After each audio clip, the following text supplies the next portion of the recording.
Hi, everyone, and welcome back. Just a friendly reminder that it's helpful to have your curriculum, facilitator packet, and participant packet available so you can follow along as we walk through today's session. Let's jump in. We'll begin as we normally do, checking in about how the homework went, briefly reviewing last week's session, and then breaking into pairs to share highs and lows using the 3 listening questions. By now, this rhythm should feel familiar, and that familiarity helps participants settle and engage more fully. As you open space for group sharing this week, remember there are 3 weeks left in the curriculum. Continue pacing the group so everyone who wants to share has an opportunity before the end. As in previous sessions, invite someone to share an event from their past that they want space to talk about. Gently remind the group that sharing is always optional. Participants decide how much or how little they share, and they may stop at any point. Even when no one takes the invitation itself still matters. It communicates safety and choice. If someone does choose to share, briefly re-anchor the group in the listening posture you've already established: presence, attention, and respect. This is a space for quiet listening, not advice or fixing. Remind participants to use their tools if anything comes up for them while listening, such as deep breathing or imagining their protector or safe space. Continue to keep sharing contained to about 5 minutes. Let the person know that you'll help track time and that you're available after the session if they'd like to continue. After the share, thank them for trusting the group and gently help them return to the present by asking how their body feels now and what emotions they notice.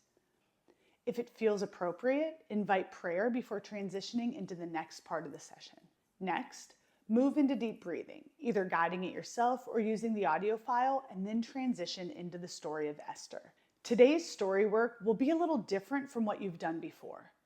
Up to now, stories have helped participants notice emotions by imagining themselves inside the narrative. Today, the focus shifts towards recognizing strengths, what we see Esther carrying, practicing, and growing into as the story unfolds. Trauma work often spends a lot of time helping people understand pain, loss, and emotional reactions, and that work is important.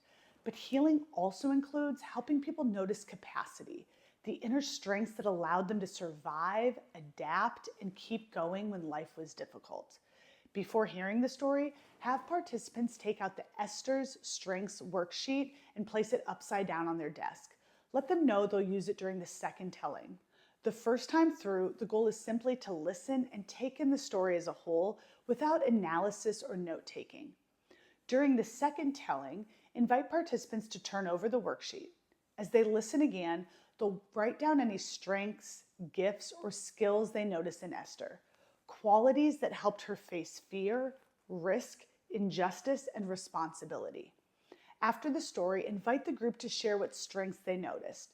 As people respond, reinforce the idea that Esther's story is powerful, not because she was fearless or perfect, but because she learned how to use what she already had: wisdom, patience, courage, humility, discernment, and timing. She didn't rush, she sought support, she acted when the moment was right.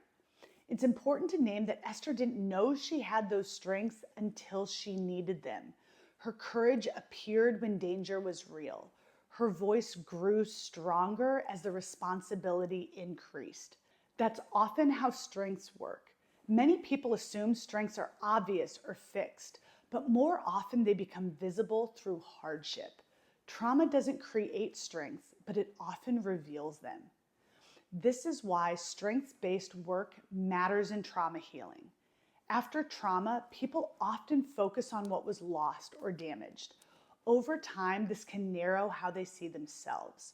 Strengths-based reflection widens that view, reminding participants that even in painful seasons, they were responding, adapting, and making choices. Next, have the participants take out the My Strengths worksheet. Explain that, like Esther, each person carries strengths that may not feel dramatic or impressive. Strengths aren't only leadership or bravery. They can look like resilience, wisdom, compassion, faithfulness, creativity, persistence, or even the ability to keep going when things are hard. Some strengths are easy to notice, many are quiet. Invite participants to reflect on the question, what strengths has God given me that have helped me through hard times? Give them about 5 minutes to write. Some participants may struggle, and that's normal. Trauma can make it hard to see oneself clearly. As you walk around, gently support them with questions like, how have you helped others in difficult moments? What helped you get through that season? What do people often come to you for? What values do you live by, even when things are hard? They can also use the core values chart from the previous session to help identify strengths connected to what matters most to them. The goal here is not comparison or perfection, it's recognition. Naming strengths supports healing by restoring agency, dignity, and hope. It reminds participants that they are not only people who have been hurt, they are people who have real capacity. Like Esther, they may not have chosen their circumstances, but they can recognize the strength they were given to meet them. This awareness becomes especially important as the work deepens. When people know what they carry, they're better prepared to face what lies ahead. For homework this week, participants will focus on strengths in a grounded relational way that builds on the nurturer and protector resources. Have them take out the 2 pages titled Strengths Reflection Letter. Similar to the compassion letter from session 4, this exercise invites participants to receive encouragement from a safe and supportive voice.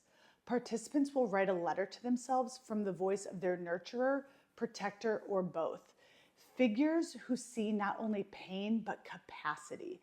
These voices notice how the participant has shown up in difficult seasons and speak with care and honesty. This exercise matters because trauma often shapes an inner story that highlights failure or weakness. Strengths-based reflection gently balances that story without denying suffering. In the letter, participants name specific strengths the nurturer or protector sees in them, especially in how they've handled hardship. Encourage them to read the letter out loud at least once before the next session. Hearing affirming words often helps them settle more deeply than silent reading. After completing the letter, participants return to their event log and the event details for session 6. They'll choose another difficult event and move through the familiar timeline. What happened, how they felt, and what was the hardest, continuing to look beyond anger when naming emotions. The final reflection asks, what strengths did I see in myself because of this hardship? Some strengths may have been visible at the time, others may only become clear now. Both are valid. They'll also continue green light activities, choosing 2 per day. Encourage consistency over perfection. Regular practice helps these insights remain accessible when stress shows up. Before closing, open space for any questions about the homework and confirm the details for next week's meeting. Close with a short prayer, thanking God for helping us recognize the strengths He has placed within us and for using even painful experiences to shape resilience, wisdom, and hope. As you finish session 6, take a moment to recognize the kind of space you're creating. Helping people notice their strength after trauma requires patience and steadiness. Your role is not to rush insight, but to hold the process with care, and that matters deeply. I'll see you next week for session 7.